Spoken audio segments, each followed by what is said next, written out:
Hello everybody, this is Casey with SimplePotential.com, and today we're going to be taking a look at my Ludum Dare 39 entry for the theme Running Out of Power. And this is going to be a video just kind of saying what I did good, what I didn't do good, and just kind of go from there. I'm going to go ahead and hit play.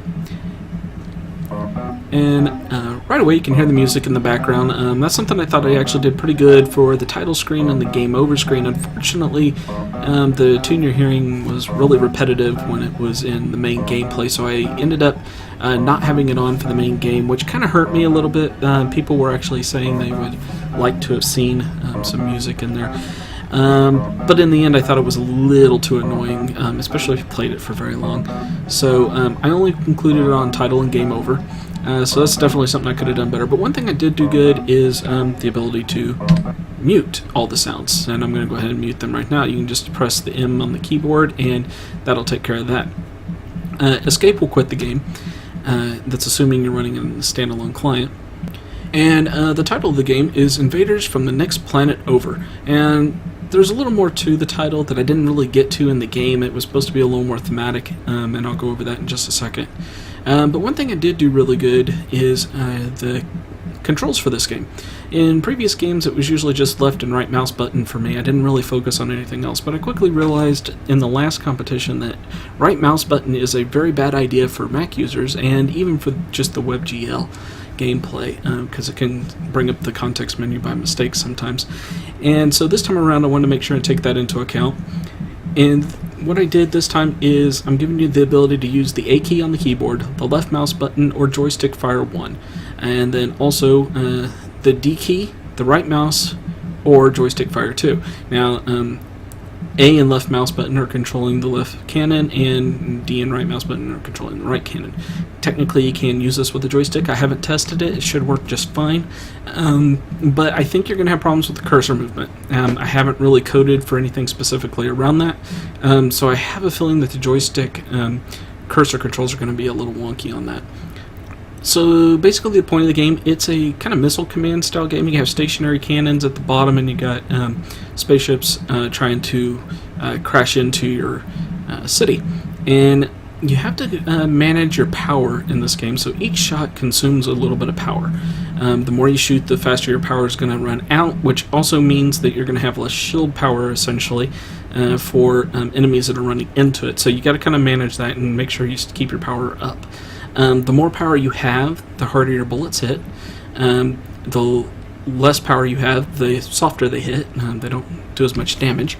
But the more power you have, the faster enemies will come at you. So if you manage to get above 100%, you're going to attract more monsters, essentially, or more spaceships in this case.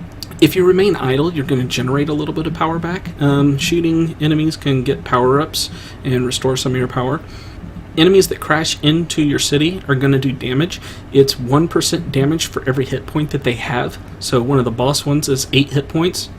So if they hit you, they're going to do 8% damage to your city. And that can, in the early game, it's not that big of a deal. You can generally regenerate most of your power back and not notice it so much. But the more you get into the levels, you'll see that it gets a little more difficult. And the more power, or the more enemies that you actually hit, the faster they're going to come at you. So every level, and levels are determined by the number of many enemies that you have killed. I want to say I got it started at like 5 enemies and then 10, and it just kind of exponentially grows from there. Technically you could go on forever on this game. There is no end, but eventually they're going to spawn so fast that you won't be able to catch up.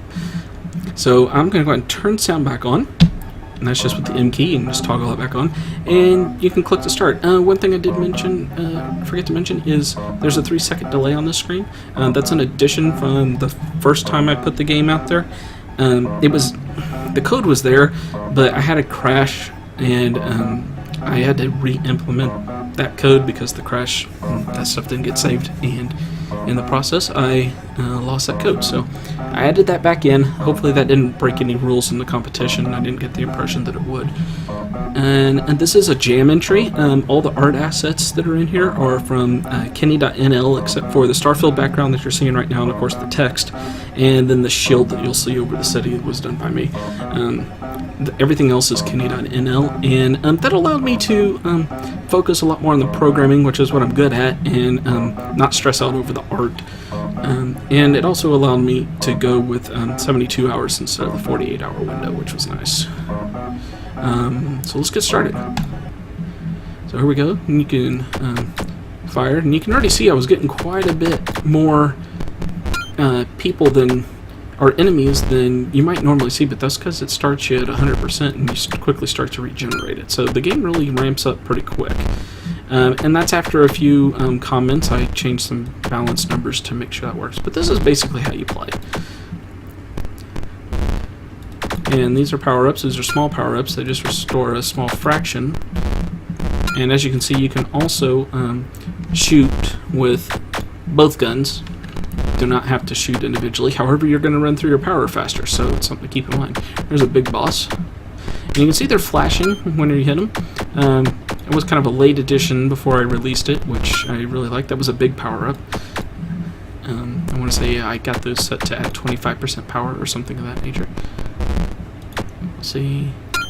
Yeah, about 25% it looks like. But you can see we're above 100, and now enemies are flying at you like crazy. So, and that was all part of the balance. I think in real gameplay, if I was to like release this game, not that I will, but if I was to actually make this a production kind of release, the balance would have to change. But for the competition, you know, most people tend to spend a couple of minutes if you're lucky on your game, and then they move on. And so ramping up the speed really helped. A lot of people had complained that it lasted too long. And that came up in my playtesting too. And you can see I'm lower on power, so it's taking a little bit more to kill some of these guys. It's fractions of amount. But for every level, they also are going to gain more hit points. So there's that. And I can get to about, if I focus really well, I can get to about level 6 and 7 or so, and that's about it. There is a 3-second delay on the screen too. That was something people were complaining about. As soon as they would get to the game over screen, it would just immediately disappear because they spamming the click buttons. So that shouldn't happen anymore. You know, that's about it from a gameplay perspective. There was supposed to be a high score on here, and unfortunately it was also part of the crash, and I kind of thought that might be a little bit iffy if I could add that in after my submission. So I didn't do it, but there should be a high score that's displaying down here. Like I said, didn't get in there. That's something I really wish I would have had down there. And yeah, so let me go back into this again, and I'm going to go ahead and mute the sound just so that we don't really see it. There was a cheat code in here, so I had infinite power whenever I was debugging. It's turned off right now. I kind of wish I had it on. But these are all Kenney's assets. I wish I would have animated a little bit more on like these spaceships. I wish they would have had some sort of explosion effect, or maybe even, you know, pop up their score amount or something of that nature. And then, as another player had pointed out, it would have been really nice had I put some sort of indicator that they were about dead. I mean, it flashes and it hits them, but you know, maybe if they tinted a darker color, you know, as they were dying, and then, you know, to the point where eventually they were just totally dead, that would have been a good way to go. Fortunately, I didn't get that in there, but that's definitely something that's on the radar. But the title of the game, Next Planet Over, Invaders from Next Planet Over, has to do with the fact that, let's go ahead and stop this right here, load up the main scene, is that the game was supposed to have a planet that would kind of work like a come across the horizon, kind of like a clock, and it would be a timer for the levels that you were on. And it might take a couple of levels before it disappeared, but it would just steadily come across the screen. You might jump a couple levels, you might not. And then what would happen is once they were, quote, out of alignment, they could no longer invade you, and it would give you time to regenerate your power and maybe purchase like some power-ups or something of that nature. You can see I actually have other cannons over here that I'd planned on putting on the stationary cannons down here so they could shoot like more than one bullet at a time, more powerful bullets, things of that nature. And I just never got around to doing it. I ran out of time, 72 hours wasn't enough. But I do plan on adding some of that stuff into the game, and I really want to get the planet going across here so that we actually have that element of the game in here. I think that would have been a great thing to have. One of the other things I did differently this time, usually when I make this type of game, I just spawn randomly at positions outside the camera screen or something of that nature. This time I actually made specific spawn points, and that made things a lot easier, and I really liked the way that worked. And in fact, if you sit here and click on this and watch it, whoops, let's go back in here, take this off maximize, play it again. You can see where they're spawning, and this is random, but they'll spawn from any one of these up here. Oops. But this is how they spawn. And one thing I've noticed is like this one's kind of coming down at a weird angle. He's not exactly looking where he should be. This one too. I'm not 100% certain what's going on there. It's something in the math is wrong for the rotation. I'll have to figure that out.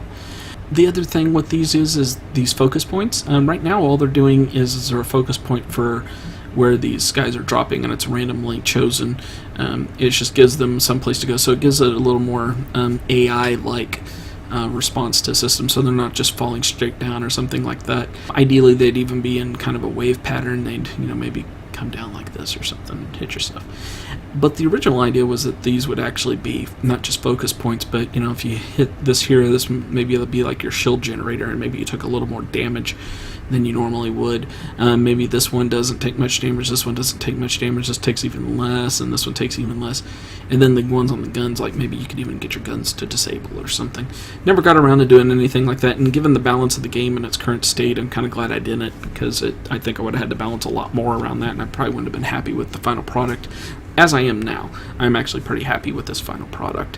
One other thing that I think I did pretty good, as you can see, the UI is scaling, at least from an anchor standpoint, it's scaling pretty well. I don't always get that right.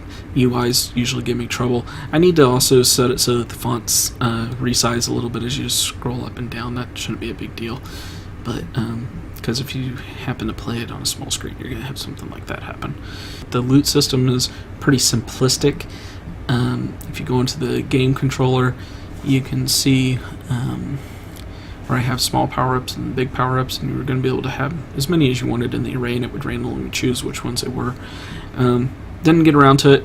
I managed to get one of each in there, so that was a good thing, but that was about all I could do. I also would like to get like the shield, maybe even the buildings, to tint differently as power drains, so that you got more than just a visual indicator up here. That's something I need to do. One little tip that I've run across a couple times when I'm building games is if you're building for WebGL in particular and you're changing the cursor, you can see my cursor that's moving around right now, so that orange icon crosshairs. Make sure that when you're setting up your cursor, that especially if it's a 2D game, that you're setting your texture type to cursor. It'll default to 2D and UI. And when you do that, when you convert it over to WebGL, you might or will, I'm not sure if there's a condition where you couldn't, but just get a black box that's the size of the icon, and that's really annoying, and especially when you're in a rush on the Ludum Dare and you're trying to get your game submitted. So that's something to take into account. I think aside from that, that's really kind of it. Like I said, to-dos would be more enemies. I kind of want to get like another spawner here and here or something with maybe like a UFO that comes across and actually fires down at you. That's something I'd kind of like to do. Some more power-ups, maybe like an EMP or something of that nature that actually disables the ships and they just kind of freeze on screen for a few, and but the asteroids would still be able to fall. That's something I'd kind of like to do. And aside from that, just some visual effects. When stuff dies, I'd like to have that on there. yeah, I kind of think that's it. There's a couple of days left, I think, in voting by the time this video gets up. If you've made an entry in Ludum Dare and you haven't played this yet, go ahead and go in there and give me a vote, some constructive feedback. I'd love to have it. If you didn't participate, or if you're watching this after voting is completed, the game will still be up. You'll still be able to go play it. You can still download the source code for what's out there right now. Anyways, that's about it. Let me know what you think. Leave a comment, play the game, links in the description, link to Kenney.nl's website where you can get some great sprites. Even if you don't want to use them in your game, they make great assets for prototyping. You don't have to have just white boxes and stuff on your screen. So they're really good for that. Yeah, I do believe that's going to be it. Leave me some comments, let me know what you think, and I'll see you in the next video.